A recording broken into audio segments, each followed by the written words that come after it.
DNA में आज पहली खबर जो आपकी जेब और देश के कई राज्यों के लालच से जुड़ी है। दरअसल ये वो राज्य हैं जिनसे आज खुद प्रधानमंत्री नरेंद्र मोदी को एक अपील करनी पड़ी।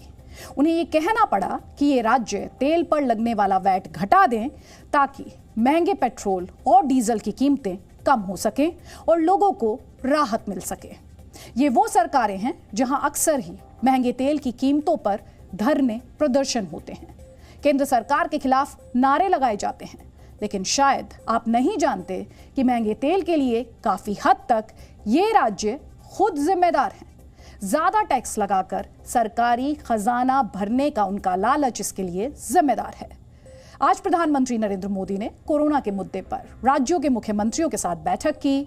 इस वर्चुअल बैठक में उन्होंने पेट्रोल डीजल की कीमतों पर भी चर्चा की और कई राज्यों का नाम लेकर उनसे प्रार्थना की ताकि वो पेट्रोल डीजल पर अपनी वैट की कमाई थोड़ा घटा दें ताकि कीमतें कम हो सकें और जनता को राहत मिले।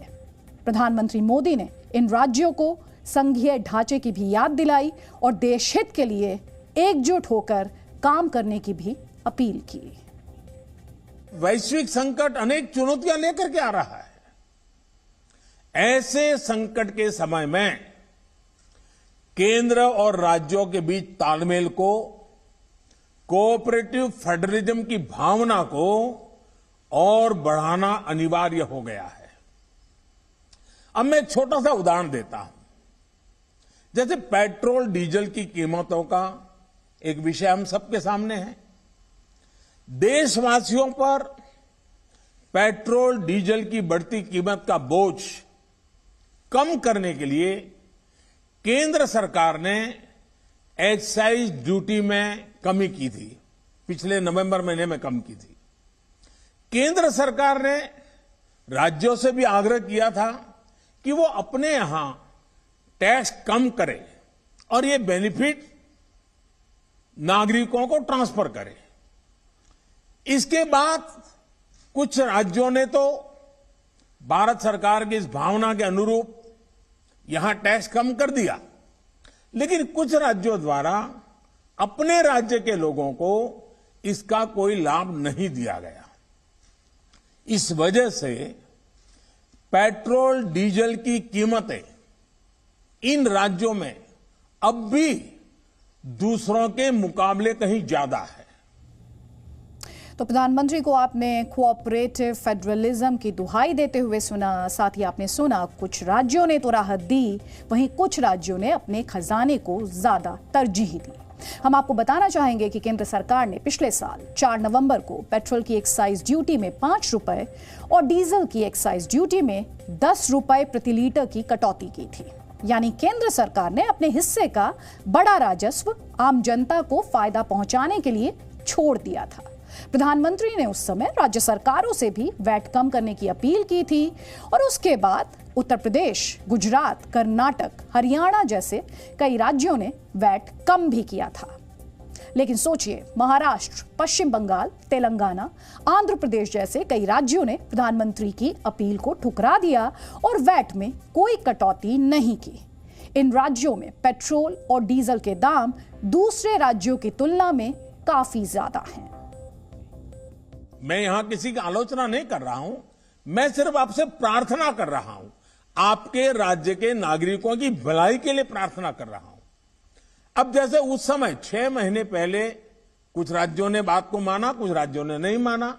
अब कई राज्य जैसे महाराष्ट्र, पश्चिम बंगाल, तेलंगाना, आंध्र प्रदेश, तमिलनाडु, केरला, झारखंड, किसी न किसी कारण से उन्होंने इस बात को नहीं माना और उनके राज्य को, नागरिकों को बोझ कंटिन्यू रहा। मैं इस बात में नहीं जाऊंगा कि इस दौरान इन राज्यों ने कितना रेवेन्यू कमाया, लेकिन अब आपसे मेरी प्रार्थना है कि देश हित में आप पिछले नवंबर में जो करना था, 6 महीने डिले हो चुका है, अब भी आप अपने राज्य के नागरिकों को वैट कम करके इसका बेनिफिट पहुंचाइए। यहां बड़ी बात यह भी है कि वैट कम करने वाले अधिकतर राज्यों में बीजेपी की सरकार है, जबकि जिन राज्यों ने अब तक वैट नहीं कम किया वहां बीजेपी की सरकारें नहीं हैं, वहां क्षेत्रीय पार्टियों की सरकारें हैं और कई राज्यों में तो कांग्रेस की भी सरकार है और या फिर वो सत्ता में साझेदार है। महाराष्ट्र में कांग्रेस एनसीपी शिवसेना के गठबंधन की सरकार है। पश्चिम बंगाल में टीएमसी तृणमूल कांग्रेस सत्ता में है और ममता बनर्जी वहां की मुख्यमंत्री हैं। तेलंगाना में टीआरएस यानी तेलंगाना राष्ट्र समिति की सरकार है। इसी तरह आंध्र प्रदेश में वाईएसआर कांग्रेस पार्टी, जबकि केरल में लेफ्ट गठबंधन सत्ता में है। झारखंड में झारखंड मुक्ति मोर्चा और कांग्रेस के गठबंधन की सरकार है, तो वहीं तमिलनाडु में भी डीएमके और कांग्रेस मिलकर सरकार चला रहे हैं। अब हम आपको ये बताते हैं कि आखिर प्रधानमंत्री मोदी को राज्यों से ये अपील क्यों करनी पड़ी। तो इसमें पहली वजह यह है कि अलग अलग राज्यों में पेट्रोल और डीजल की कीमतों में काफी अंतर आ गया है। जैसे मुंबई में इस समय 1 लीटर पेट्रोल की कीमत करीब 120 रुपए है, जबकि मुंबई के ही पास दमन और दीव में पेट्रोल का रेट 102 रुपए प्रति लीटर है। तो मुंबई में 120 रुपए प्रति लीटर और दमन दीव में 102 रुपए प्रति लीटर। चेन्नई में 1 लीटर पेट्रोल की बात की जाए तो करीब 111 रुपए का ये मिल रहा है। इसी तरह जयपुर में बात करें तो पेट्रोल का दाम है 118 रुपए प्रति लीटर। कोलकाता में पेट्रोल करीब 115 रुपए प्रति लीटर का मिल रहा है, तो हैदराबाद में इसकी कीमत 119 रुपए प्रति लीटर है। वहीं अब आप तुलना कीजिए, उत्तराखंड के देहरादून में 1 लीटर पेट्रोल 103 रुपए में मिल जाता है। हरियाणा के गुरुग्राम और उत्तर प्रदेश के लखनऊ में पेट्रोल की कीमत 105 रुपए प्रति लीटर है। इन तीनों ही राज्यों में आप याद कीजिए बीजेपी की सरकारें हैं और उन्होंने प्रधानमंत्री मोदी की अपील के बाद ही तेल पर अपनी कमाई कम करते हुए वैट घटा दिया, जिसके बाद तेल के दाम भी घट गए। अब आप खुद ये समझ सकते हैं कि मुंबई में रहने वाले किसी व्यक्ति को लखनऊ में रहने वाले व्यक्ति की तुलना में 1 लीटर पेट्रोल के लिए 15 रुपए अधिक खर्च करने पड़ते हैं। और ये अंतर इसलिए है क्योंकि महाराष्ट्र की सरकार ने पेट्रोल और डीजल पर लगने वाले वैट में कटौती नहीं की। हालांकि यही राज्य तेल की महंगाई के लिए केंद्र सरकार को दोषी ठहराने में पीछे नहीं रहते हैं। अब प्रधानमंत्री मोदी चाहते हैं कि महाराष्ट्र, पश्चिम बंगाल और झारखंड जैसे राज्यों के निवासियों को भी उत्तर प्रदेश या फिर हरियाणा के लोगों की तरह थोड़ा सस्ता पेट्रोल और डीजल मिल सके। इसके अलावा आपके लिए समझने वाली बात इस समय की जियोपॉलिटिक्स भी है। रशिया और यूक्रेन के बीच युद्ध होने की वजह से तेल की जो सप्लाई चेन है उस पर बड़ा असर पड़ा है। इंटरनेशनल मार्केट में कच्चे तेल की कीमतें बढ़ी हैं और इसका सीधा असर भारत में भी देखा जा रहा है। यहां आपके लिए जानना जरूरी है कि भारत अपनी जरूरत का लगभग 80% तेल इंपोर्ट यानी आयात करता है। इसलिए हमें विदेश से महंगा तेल खरीदना पड़ रहा है और उसका दाम करने का यही रास्ता है कि तेल पर टैक्स और वैट घटा दिया जाए। लेकिन ऐसा लग रहा है जैसे कुछ राज्यों के पास इसके लिए जरूरी इच्छा शक्ति की कमी है, अभाव है। कुछ राज्य तेल के नाम पर कैसे जनता का तेल निकालकर अपना खजाना भर रहे हैं, ये समझने के लिए हम आपको तेल का खेल समझाना चाहते हैं। आखिर पेट्रोल और डीजल पर लगने वाले टैक्स में केंद्र सरकार का क्या हिस्सा होता है और राज्य सरकार को इसमें क्या मिलता है, उसका रेवेन्यू क्या होता है। विदेश से जो कच्चा तेल इंपोर्ट होकर भारत आता है, इस समय उसकी कीमत करीब 49 रुपए 33 पैसे प्रति लीटर पड़ रही है। अब इस कच्चे तेल को रिफाइनरी में प्रोसेस करने और रिफाइनरी का मुनाफा जोड़ देते हैं तो ये लागत करीब 7 रुपए 25 पैसे प्रति लीटर हो जाती है। रिफाइनरी से निकलने वाले पेट्रोल पर केंद्र सरकार 27 रुपए 90 पैसे प्रति लीटर की एक्साइज ड्यूटी लगाती है। फिर इसमें 3 रुपए 80 पैसे का डीलर कमीशन जोड़ा जाता है और इसके बाद राज्य सरकारें अपनी कमाई का इंतजाम करते हुए तेल पर वैट लगाती हैं। अब इसे एक उदाहरण से समझिए। इस समय महाराष्ट्र में 1 लीटर पेट्रोल पर 32 रुपए 19 पैसे वैट लिया जा रहा है। इस तरह मुंबई में 1 लीटर पेट्रोल की कीमत 120 रुपए 47 पैसे हो जाती है। अगर राजधानी दिल्ली की बात करें तो यहां वैट 17 रुपए 13 पैसे प्रति लीटर लगाया जाता है। इस तरह दिल्ली में 1 लीटर पेट्रोल की कीमत 105 रुपए 41 पैसे हो जाती है। वहीं डीजल के रेट भी कुछ इसी तरह तय होते हैं। कच्चे तेल की कीमत करीब 49 रुपए 33 पैसे प्रति लीटर है। इसके बाद कच्चे तेल को रिफाइनरी में प्रोसेस करने और रिफाइनरी का मुनाफा करीब 8 रुपए 86 पैसे प्रति लीटर होता है। अब इस पर केंद्र सरकार 21 रुपए 80 पैसे की एक्साइज ड्यूटी लगाती है और फिर इसमें डीलर का 2 रुपए 60 पैसे प्रति लीटर का कमीशन जोड़ दिया जाता है और इसके बाद इसमें राज्य लगाते हैं अपना वैट। अब उदाहरण के लिए दिल्ली में डीजल पर वैट 14 रुपए 8 पैसे प्रति लीटर है। इस तरह दिल्ली में डीजल की कीमत 96 रुपए 67 पैसे प्रति लीटर हो जाती है।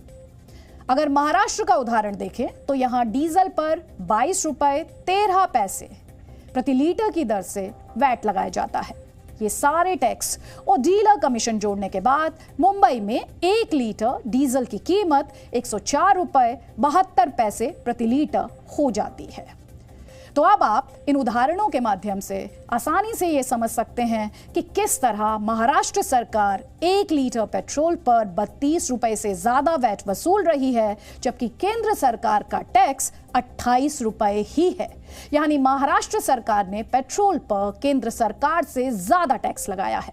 इसके बाद वहां के मुख्यमंत्री महंगे पेट्रोल के लिए केंद्र सरकार को जिम्मेदार भी ठहराते हैं।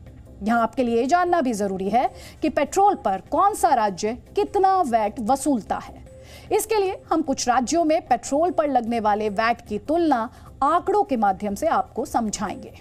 इस समय पेट्रोल पर सबसे ज्यादा वैट महाराष्ट्र में ही लगाया जा रहा है।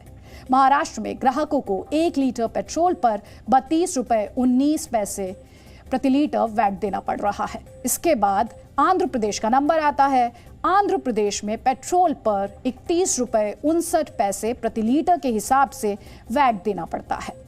राजस्थान में लोगों को 1 लीटर पेट्रोल पर 29 रुपए 10 पैसे और केरल में 27 रुपए 24 पैसे का वैट देना पड़ता है, जबकि पश्चिम बंगाल में 1 लीटर पेट्रोल पर 26 रुपए 24 पैसे का वैट लगता है। ये सभी अहम बात यह है, ये सभी गैर बीजेपी शासित राज्य हैं, यानी यहां पर बीजेपी की सरकार नहीं है। अब हम इसकी तुलना कुछ दूसरे राज्यों से करते हैं।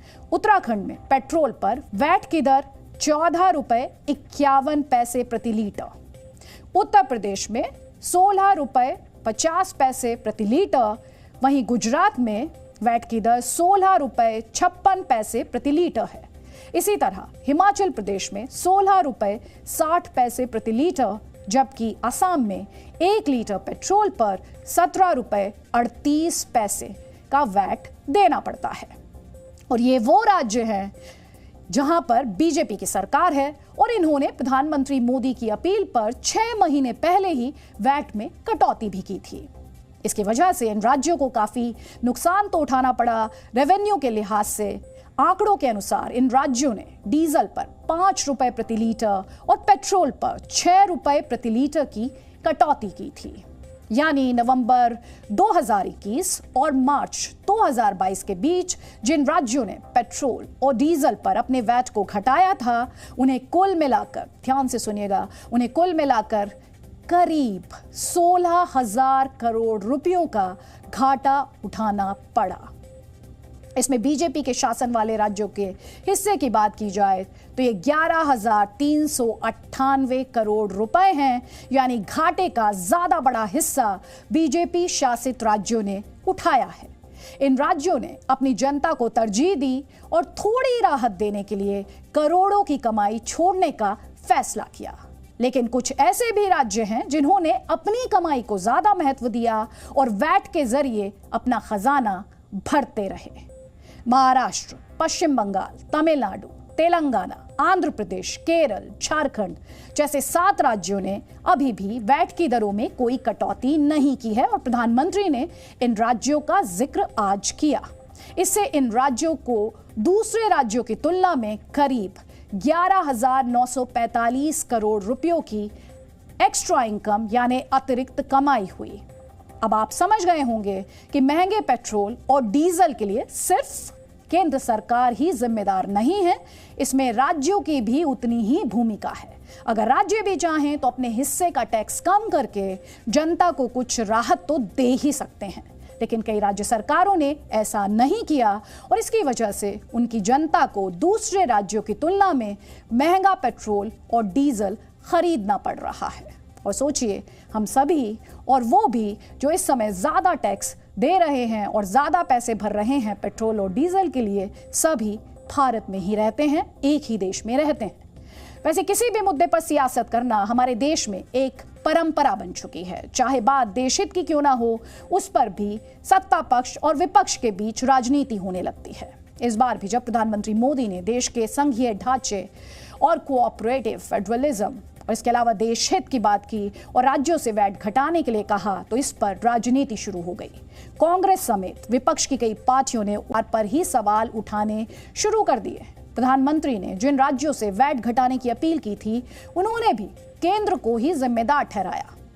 महाराष्ट्र सरकार ने बयान जारी किया और ये कहा कि महंगे पेट्रोल और डीजल के लिए सिर्फ राज्य सरकार का वैट ही जिम्मेदार नहीं है। महाराष्ट्र सरकार ने नेचुरल गैस पर वैट कम करने की दलील भी सबके सामने रखी। इसी तरह पश्चिम बंगाल की मुख्यमंत्री ममता बनर्जी ने भी प्रधानमंत्री पर निशाना साधा। ममता बनर्जी ने कहा कि प्रधानमंत्री राज्यों पर बोझ नहीं डाल सकते हैं और उन्हें ऐसी बातें नहीं करनी चाहिए। ममता बनर्जी ने दावा किया कि पश्चिम बंगाल का केंद्र सरकार पर करीब 97,000 करोड़ रुपए बकाया है और पीएम को पहले ये राशि पश्चिम बंगाल को चुकानी चाहिए। गुजरात को कितना रुपया दिया? हमारा कोई एतराज नहीं है, दे दो जितना भी मर्जी। यूपी को कितना दिया? महाराष्ट्र को कितना दिया? बंगाल को कितना दिया? जो ऑपोजिशन स्टेट है उसको अब रुपया देते नहीं, लेते हैं। और इसका बाद हम आ भी करते हैं तो हो जाता है चर्चा। आप कोतोल भी करते हैं तो नहीं होता है बदनाम।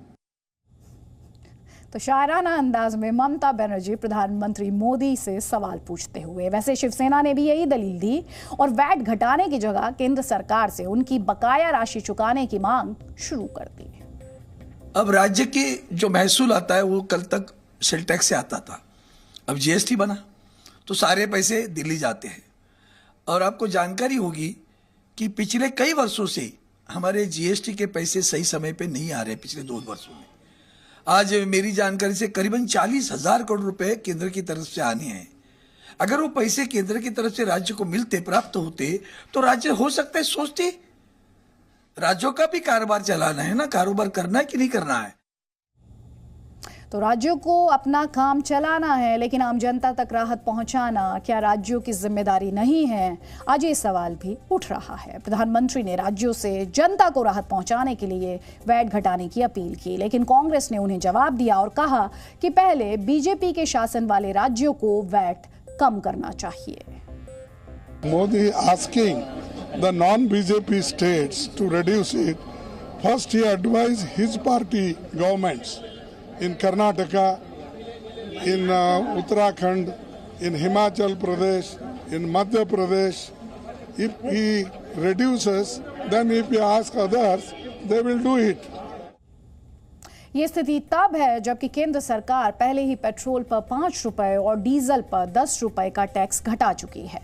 इस कटौती के कारण केंद्र सरकार को औसतन हर महीने 8,700 करोड़ रुपयों का नुकसान हो रहा है, यानी सालाना 1 लाख करोड़ रुपए का नुकसान केंद्र सरकार को उठाना है। ये बहुत बड़ी राशि है और इसे आप ऐसे भी समझ सकते हैं कि आज देश का शिक्षा बजट ही करीब 1 लाख करोड़ रुपए है। इसी तरह असम, झारखंड और दिल्ली जैसे कई राज्यों का सालाना बजट भी 1 लाख करोड़ रुपए से कम है। यानी टैक्स कम करने से केंद्र सरकार को जितना नुकसान हो रहा है, दरअसल उतना तो कई राज्यों का पूरा बजट भी नहीं है। केंद्रीय मंत्री अनुराग ठाकुर ने भी कहा कि जनता को राहत पहुंचाने के लिए राज्यों को वैट कम करना चाहिए।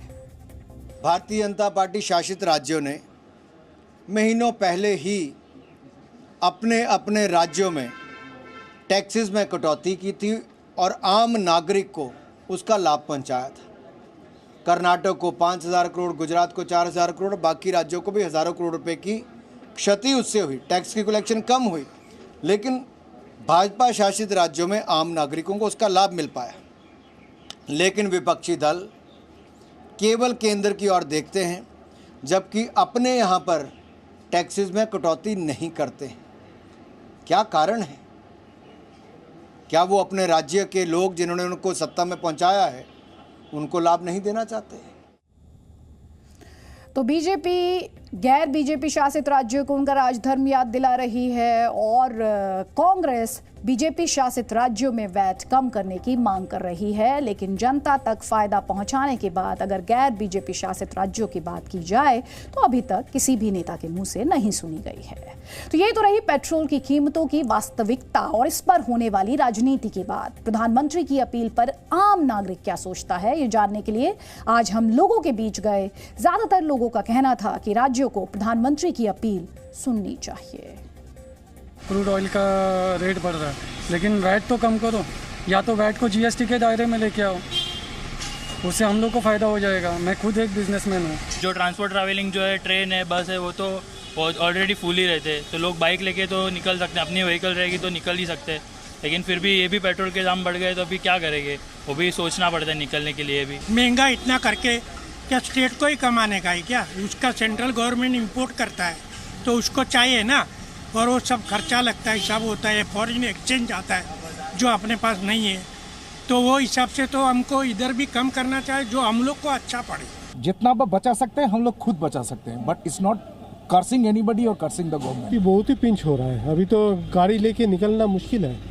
Without car we have to manage as far as we can. गाड़ी लेके निकलने से बहुत ही कॉस्ट होता है। ये एब्सोल्युटली इमरजेंसी व्हीकल है। क्या जो तेल भराते हैं तेल में सब पैसेंजर में खत्म हो जाता है, बचता भी नहीं कुछ। 700 सुबह तेल भरा है, 700 भाड़ा खटे हैं।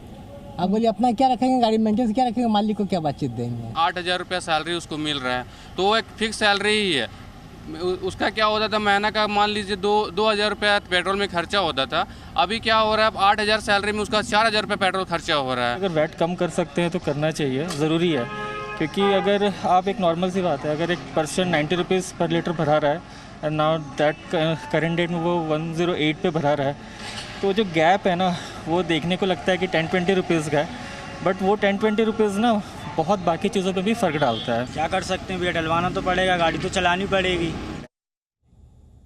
तो आम नागरिक कह रहा है कि हमारी जेब की भी तो सोचिए सरकार। अब हम आपको इसी मामले से जुड़ी कुछ और ज़रूरी जानकारियां देना चाहते हैं। आज आपको ये भी जानना चाहिए कि किस तरह सिर्फ भारत में नहीं पूरी दुनिया में पेट्रोल और डीजल की कीमतें तेज़ी से बढ़ी हैं। केंद्रीय पेट्रोलियम एवं नेचुरल गैस मंत्री हरदीप सिंह पुरी ने राज्यसभा में जानकारी दी थी कि रशिया और यूक्रेन के बीच जारी युद्ध की वजह से कच्चे तेल की कीमतें तेज़ी से बढ़ी हैं। इसके बाद भी भारत में पेट्रोल डीजल के दाम उस अनुपात में नहीं बढ़ाए गए। उन्होंने बताया कि America, France, Germany, Britain, Canada और स्पेन जैसे देशों में ईंधन की कीमतें 50 से 55% तक बढ़ी हैं, लेकिन भारत में कीमत सिर्फ 5% ही बढ़ाई गई है। आज आपको यह भी जानना चाहिए कि भारत अपनी जरूरत का 80% कच्चा तेल इंपोर्ट करता है।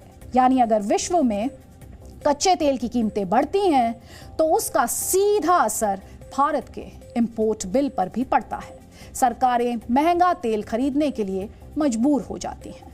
अब आपको ये बात भी हम आंकड़ों से समझाते हैं। अप्रैल 2021 में जो कच्चा तेल $63.4 प्रति बैरल था, वो मार्च 2022 में $112.87 प्रति बैरल हो गया है। यानी एक साल में कच्चे तेल की कीमत में 78% की बढ़ोतरी हो गई है। यानी इसका सीधा मतलब यह है कि भारत को उतना ही तेल खरीदने के लिए 78% ज्यादा भुगतान करना पड़ा।